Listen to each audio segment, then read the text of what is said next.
Mamaw rin ba yung tawag mo? Mamaw and Papaw. Ang cute naman. Papaw!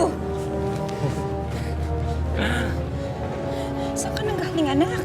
Kanina ka pa namin hinahanap. Melanie? Magkakilala pala kayo ng asawa ko.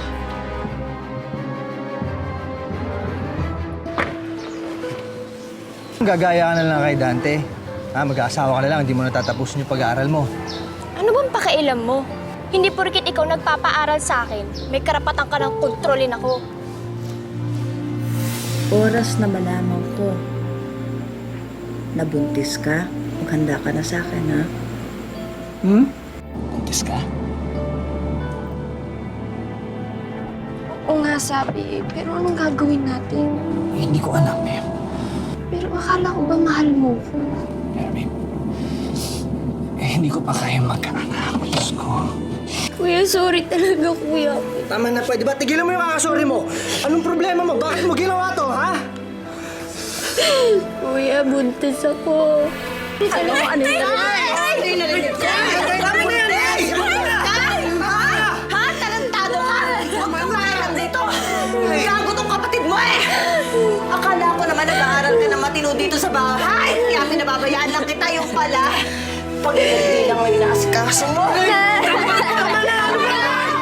Kaya mag-aral kayo mabuti para maganda yung maging trabaho ninyo. Ha? Paipon kayo ng pera. Kayo, tignan niyo ba?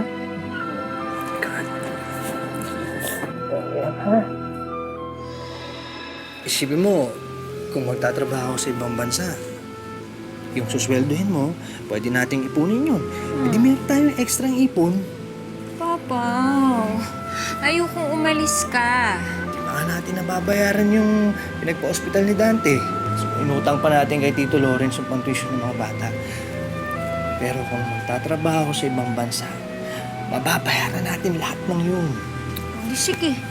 Pumunta ka ng Dubai kung gusto mo pumunta dun. Basta, walang sisihan, ha?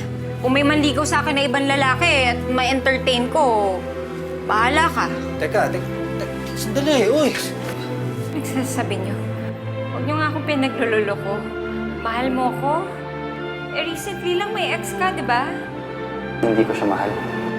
Wala na akong ibang minahal kundi ikaw. Teka, bakit ka sulpot ng sulpot dito nang hindi mo malang sinasabi sa akin? Yung ba nun? Pati nga kakainin mo, nasikaso ko pa. Eh, hindi na kasi kita nasikaso. Alam ko marami kayo iniisip. Kaya din lang kitang pagkain para matuwa ka naman. Papaw, ano ba? Uy, ano? Hello, Mel. May nakalimutan lang akong sabihin sa'yo. So please, just don't put the phone down. Just listen. Sorry pero asawa to ni Mel. Sino ba to? Tsaka, ano yung sasabihin mo sa kanya? Nagigilty ho ako sa asawa ko. Natuto na ho akong magtago at magsinungaling sa kanya. Pero ewan ko ho ba kung bakit kahit naiinis ako sa kanya, hindi ko pa rin po maiwasang di maalala ang nakaraan namin. Ibig mo sabihin, may nauna kang boyfriend bago kay Eman. Tapos, mahal mo pa. Si Aliyah po. Hindi si Emma ang totoong niyang ama. Ang totoong ama niya ay si Dean.